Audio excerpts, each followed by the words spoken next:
a very brief summary of what I said yesterday with regard to the characteristics of the Gospel of Mark. When I use the word characteristics, I mean that what I am going to say, the 10 points which you will be given, are exclusive to Mark. There are other characteristics which are also exclusive to Mark, but for now, we will look at these 10. Why have I chosen these 10? Because these will also give us an overview of how the Gospel of Mark must be interpreted. The first point is basically informative, namely that Mark is the shortest of the 4 Gospels. Not only does Mark have only 16 chapters when compared with Matthew, who has 28, and Luke, who has 24, and John, who has 21, also the verses in the Gospel of Mark are the least when compared with both John and the other synoptic Gospels. Mark explicitly mentions that Jesus came from Nazareth in Galilee and was baptized by John in the Jordan. Now, already at the beginning of his gospel, that is chapter 1, verses 9 to 11, when Mark mentions this without any ambiguity, without any confusion, without any addition of words or dialogue or whatever, it seems very clear that Mark possibly wants to tell it like it is. He's just stating what it is. So it seems so much more historical. When we notice, Matthew and Luke will put their own additions and will give their own view and their own version of the baptism, but Mark simply tells it like it is. In Mark, unlike Matthew and Luke, there is no dialogue between Jesus and Satan. Jesus is tempted like he is in Matthew and Luke, but Matthew and Luke elaborate. They expand the temptation. Mark does not do so. This phrase, this statement, which in a way puts the institution of the Sabbath here and all other institutions by extension at the service of the human person, not the human person at the service of the institution. So therefore, this will give you an idea also of the approach of Jesus to humans when faced with observance of a law. This is an overarching view of Jesus, and every time Jesus has to talk about whether the human person is more important than the law or the law is more important, he will always choose the human person. The family is not shown in a positive light in the Gospel of Mark. When they are told that Jesus has gone out of his mind, they come to restrain him. This is not present in either Matthew or in Luke. Only in the Gospel of Mark are we given not only Jesus' occupation, he was a carpenter, because Matthew says the carpenter's son, but Mark will say, is not this the carpenter? So we know that Jesus was a carpenter from the Gospel of Mark, and he's referred to as son of Mary, which according to me very clearly is an abusive title, is a derogatory title, than merely because the father or the foster father of Jesus was dead a long time ago, namely Joseph. Only in the Gospel of Mark, among the synoptics, John does use in one miracle external methods, but only Mark among the synoptics, Jesus twice uses external methods to heal. One is in 7:31 to 37, the deaf man with an impediment in his speech, and 8:22 to 26, the blind man who is healed in 2 stages. This parable, which I believe gives us an orientation for life, gives us in a way a manner in which we can live our lives and happily, which I call the seed growing secretly, is found only in the Gospel of Mark. It is special to Mark. The total abandonment of Jesus, which is portrayed through the incident of a young man who wishes to come out and see what is happening when Jesus is arrested.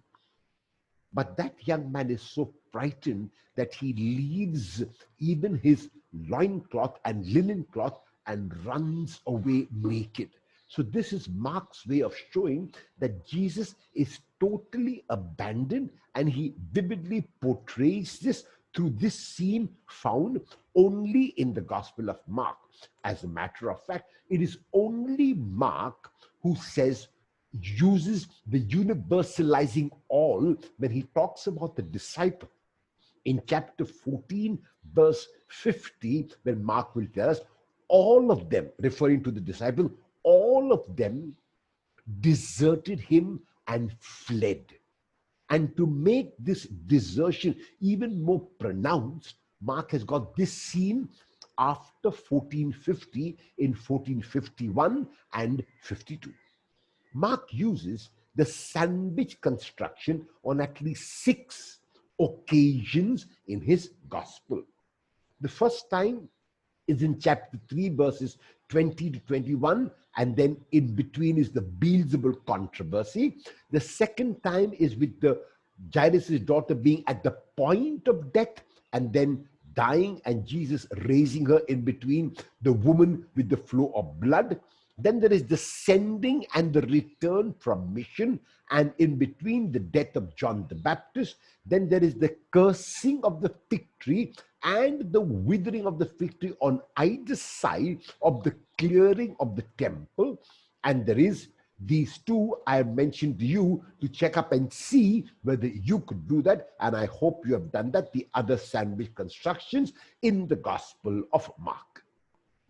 Now, when we come to the Gospel of Mark, it is very clear that Mark is a novel, that Mark is a story. It is also, besides being a novel or a story, it is a mystery story. It is a mystery novel. And you may ask, what is the mystery about? The mystery is about the type or kind of Messiah that Jesus is. It will reveal what kind of a Messiah is Jesus, what type of a Messiah is Jesus, what kind of a Christos or anointed one is Jesus. And Mark unravels this mystery by using 2 strategies. And the first strategy that Mark uses is what we will call the command to silence. And the second strategy is the total and complete, even absolute misunderstanding of Jesus. Sometimes the misunderstanding may be deliberate lack of understanding, but by and large, it is misunderstanding of Jesus by every single individual whom Jesus encounters. So Mark uses the command to silence and misunderstanding as his strategies to communicate this story and to tell us through these 2 overarching strategies what kind of a Messiah Jesus is. And so what does the command to silence mean? On some occasions, when Jesus heals a person, he will either command that person or those who have witnessed the miracle, witnessed the happening, witnessed the event, not to tell anyone about it. There is one kind of command to silence. Second, Jesus commands the demons to silence, not only as part of the exorcism rite, where he will rebuke the demon or say, be silent. That is part of the exorcism rite. However, Jesus will command the demons to silence, as Mark, the narrator, tells us here already at the beginning of his gospel in chapter 1, verse 34, that he would not allow the demons to speak because they knew him. So, in other words, the command to silence is given to demons because they knew him. What this knew him means, we shall see when we come to the text. Already in chapter 1, once again, the leper who is cleansed is commanded to silence, where Jesus tells him, say nothing to anyone.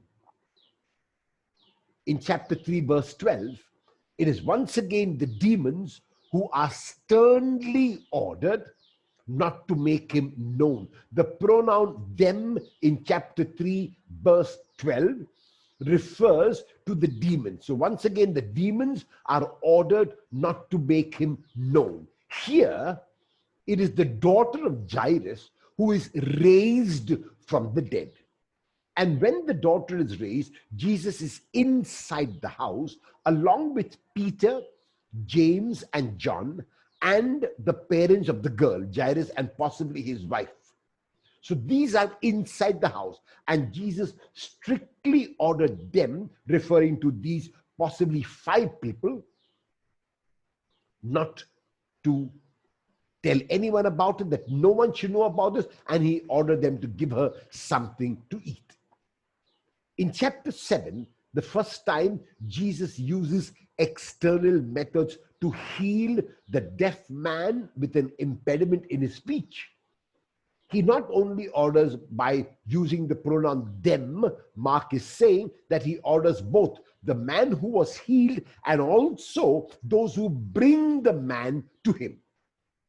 This miracle is 8:22 to 26, the second time when Jesus uses external methods. He sends the blind man who can now see clearly away to his home. And even though it is not really a command to silence, not to tell anyone about it, here it is given in a slightly different manner, namely, do not even go into the village. There could be other reasons why Jesus tells him not to go into the village, but given the overarching view that Jesus commands some of those whom he has healed to silence, it seems not to go into the village could be interpreted, don't tell anyone about it.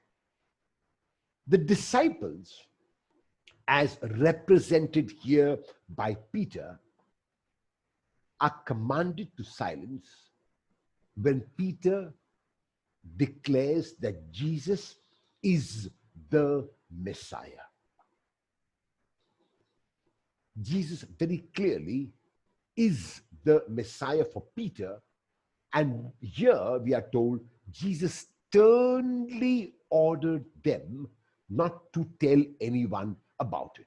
So the question is, this sternly ordering them not to tell anyone about it is an indication that there is something more. So here we need to understand, what does this word sternly mean? So sternly is a word which we need to understand, because it very strictly. Now, the only time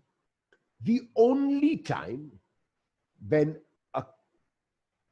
you might say a time reference is given to the command to silence, the only time is in chapter 9, verse 9. And from this time onward, there is no command to silence. Notice, when I say that a time reference is given to the command to silence, this is basically what I mean, where Jesus says, do not tell anyone about it until after the Son of Man had been risen from the dead or raised from the dead. So we notice the time limit here, and the only time the time limit is given is that when the disciples are told that they should not tell anyone about it until after the Son of Man is raised from the dead. And so, when we look at all of these texts in which a command to silence is given, we can say there are some of those, not all, there are some of those whom Jesus has cured, whom Jesus has healed, who are commanded to silence, not to tell anyone. Demons surely are commanded to silence, and in one of the commands, Mark gives us the reason why they are commanded to silence, namely because they knew him. In one case, there is no explicit command to silence, but the blind man who is healed is told not to go into the village. Peter and the other disciples, because Peter is only the spokesperson in this text, the other disciples are present because Jesus asks plurally. You is plural. You, he said to them, who do you say I am? He's asking all the disciples. Peter answers on behalf of the disciples. And so they are ordered not to tell anyone about him. And when Peter, James, and John are coming down with Jesus from the mountain of transfiguration, and the scene of the transfiguration is in Mark 9, verses 2 to 8. So when they are coming down, he tells the three, because they are the only ones who have witnessed a transfiguration. And notice here, for the only time, is a time reference given or a time limit set on the command to silence. After 9:9, there is no command to silence. And so very clearly it seems that the command to silence is only in the first half of the Gospel of Mark. And if it is in the second half, then there is a time limit which has been set. So there has to be something when we look at the time limit and we see what is this time limit. The Son of Man had risen from the dead. So it seems to us that there is something connected with rising from the dead. And if it is connected with rising from the dead, it is connected with death and burial, because rising from the dead is only after dying and being buried or laid in the tomb. So at the moment, what we can say when we look at all of these commands to silence is that the command to silence is connected with the identity of Jesus. The demons are commanded to remain silent because they knew him. So Jesus does not want to be known, however, or by whatever name, through the mouth of demons. And second, we can say that the command to silence is connected with the death and with the resurrection of Jesus. The second strategy which is used by Mark is misunderstanding. In the Gospel of Mark, Jesus is misunderstood by almost everyone whom he encounters. One large group who misunderstand him is the Pharisees.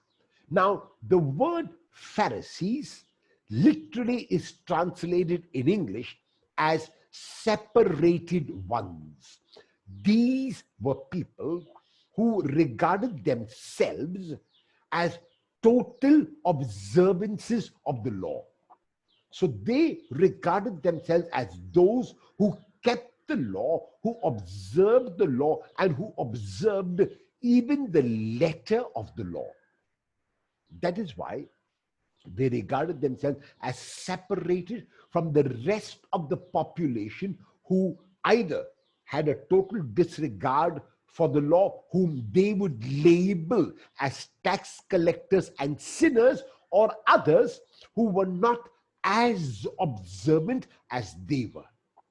So they regarded themselves as in a class by themselves, and though it was used in the positive sense, some also used Pharisee in a negative or a derogatory sense as a person who only observed the externals but not the internal. So this is who the Pharisees, and their focus therefore would be on the law. So when they raise objections, they would often be connected with questions connected with the law. So they are introduced in chapter 2 verse 24 when they object to what is not lawful on the Sabbath, namely the disciples walking through cornfields and plucking heads of corn and rubbing them in their hands. This is possibly the objection which the Pharisees object to in chapter 2 verse 24. It is on the Sabbath, in which no work is allowed to be done, that Jesus performs what they consider a work, which is the healing of a man with a withered arm. And here they are linked with the Herodians, who are regarded as partisans or supporters of Herod. They are linked with them because they see that Jesus has healed on the Sabbath. They plot with the Herodians how to destroy Jesus. Here also, the dialogue is between internal cleanness and external cleanness. And because they focus so much on the external law, they were talking about defiled. The word defiled here is to be translated as hands which are not washed. So for them, very clearly, that you cannot even eat unless you wash your hands when you come from the marketplace, how the washing is to be done, etc. They had rules and regulations. Here, because they see Jesus as someone who does not observe the law and someone who's able yet to do these mighty deeds and mighty works, they are confused about his identity. And because they are confused, because they want to know, they come, but they're not wanting to know through their hearts, they're wanting to know through their eyes. And that's why they ask for a sign. In Mark, there is no sign at all which is given. Neither is Jonah mentioned like Jonah is mentioned in Matthew and Luke.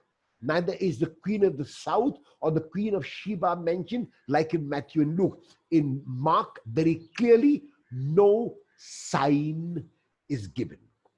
Here, when Jesus cautions his disciples in the context of their discussing that they had only one loaf with them, Jesus cautions his disciples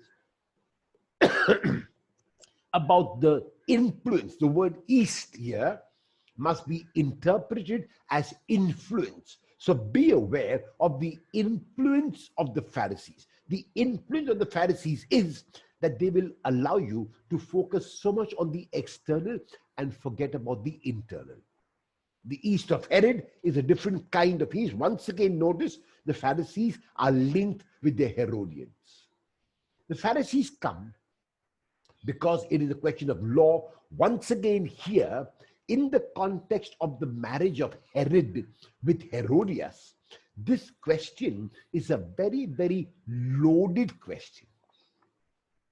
That a person who had not been divorced from his wife became the wife of Herod. And so it was a loaded question, not from the point of view of only the law, but from the point of view of the situation. As a matter of fact, Mark will tell us the reason why John was in prison was because he had objected to the marriage of Herod, who really married his half-brother Philip's wife when Philip was still alive. And so this was a challenging question, and they come there to test him. Notice Mark is very clear, they come there to test him. As a matter of fact, in that context, Mark uses the word peirazzo, the same verb which he used in the testing of Jesus in the wilderness by Satan. So Satan tested Jesus. Here, Mark is saying the Pharisees play the role of Satan, and they come to peirazzo or test Jesus in this context. So once again, notice that the temptation of Jesus never really disappeared. They continued all through his life.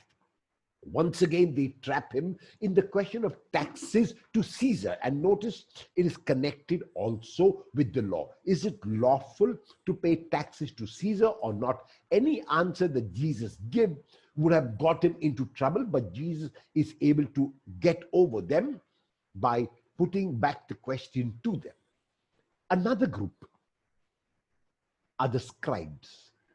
The scribes could have been Pharisees. So there were Pharisaic scribes. That means they belonged to the group of Pharisees, and they were scribes because scribes basically were the lawyers.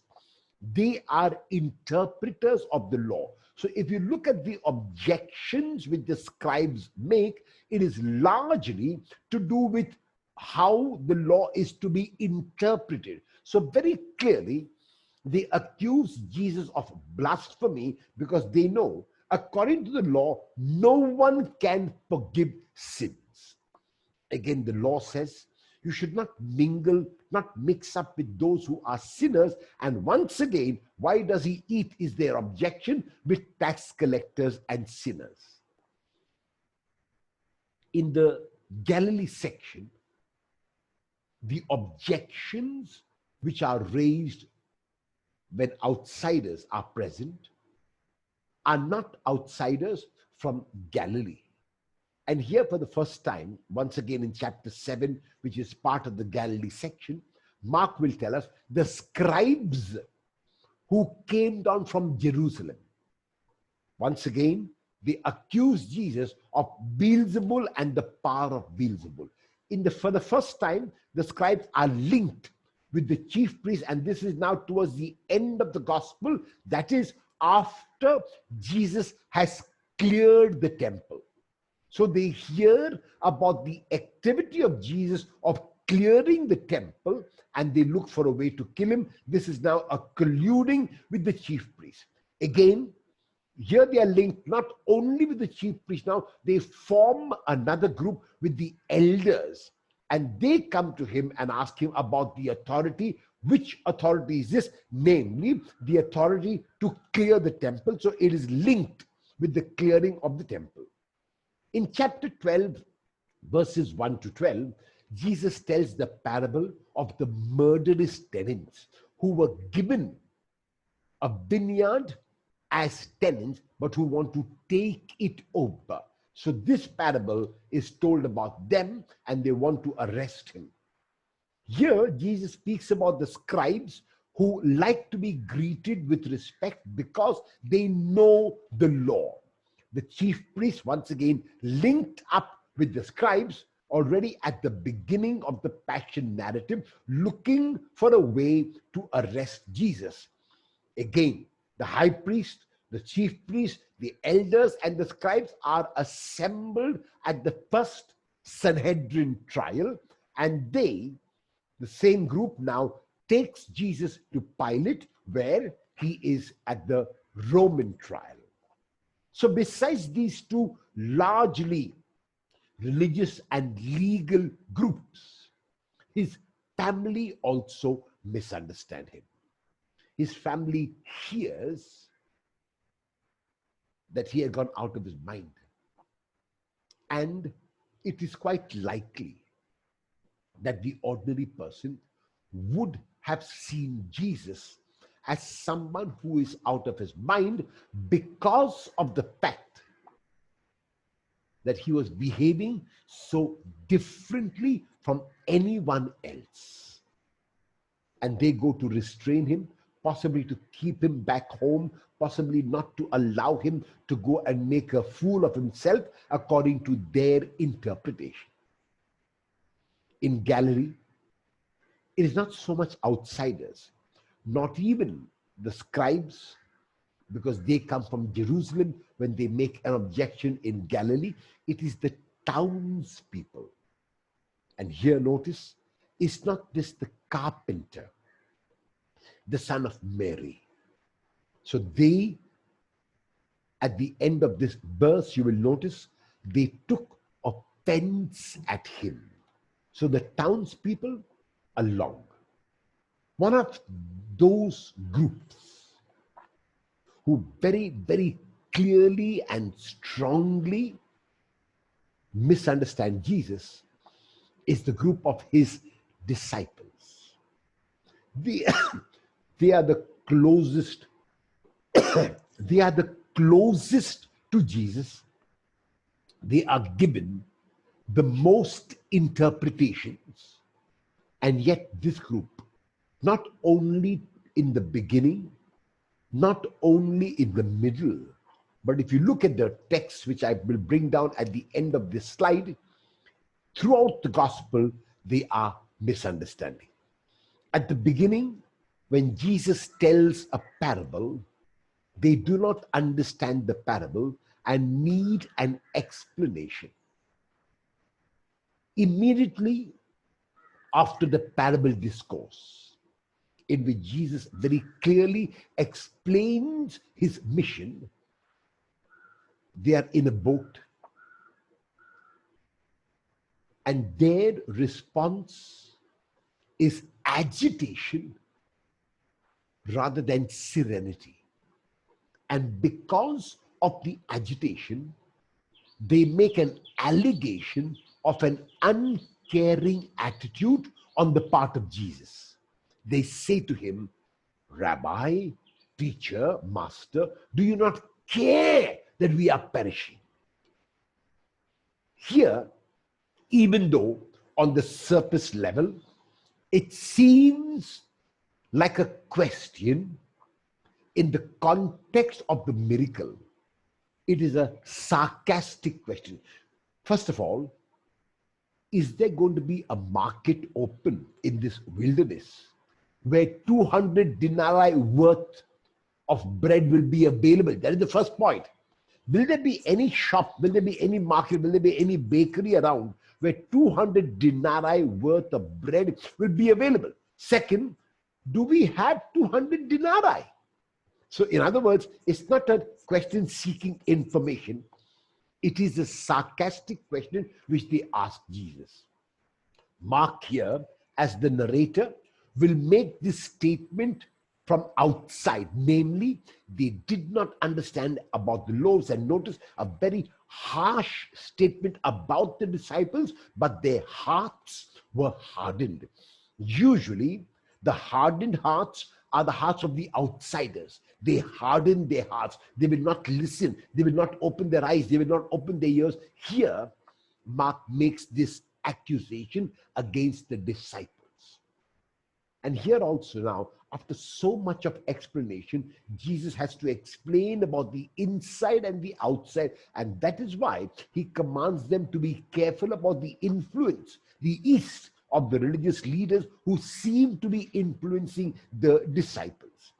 Now notice, Mark and Matthew, following Mark, has a second feeding miracle. Luke and John do not have this miracle, the second feeding miracle, in their gospels, namely where 4,000 people are fed with 7 loaves and 2 fish. And again, despite the fact that they have been witnesses to the first miracle with only 5 loaves and 2 fish, Jesus fed 5,000 people. Here, once again, they ask a limiting question: how can one feed these people? So shows their lack of understanding.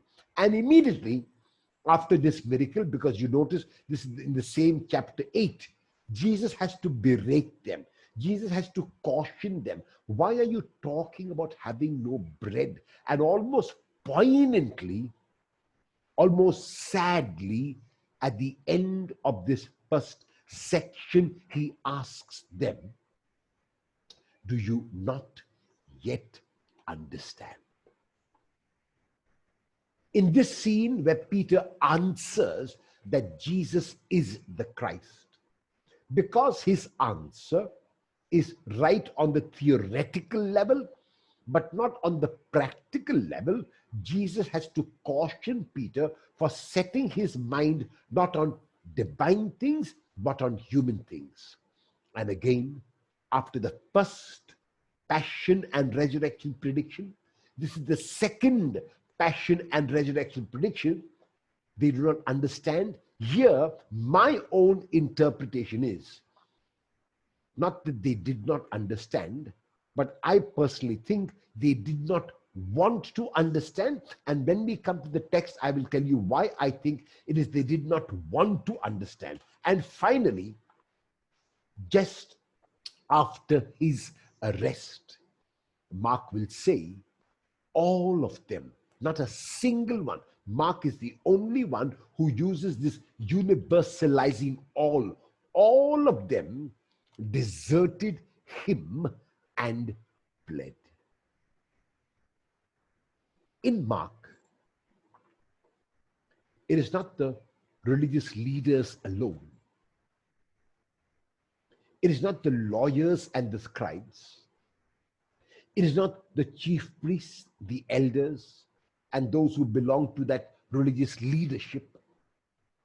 It is when he hangs on the cross, even the passers-by, they have got almost nothing to do with this person who hangs on the cross. There seems to be no connection, but they also, as they pass by, deride him. This group comes once again, the chief priests along with the scribe, but now they come to him as he hangs on the cross and they mock him. And in Mark, unlike Luke, there is no good thief. Those who were crucified with him also taunt him. And you might imagine that it is only humans. Sadly, in the case of Jesus, in the Gospel of Mark, it is God also. So that Jesus has to cry out twice. Once, we are given the content of his cry, Eloi, Eloi, lema sabachthani. So of being forsaken, misunderstood totally by God, and then another loud cry before breathing his last. So Jesus is misunderstood not only by the religious leaders or his disciples, by the passers-by and those crucified with him, but also by his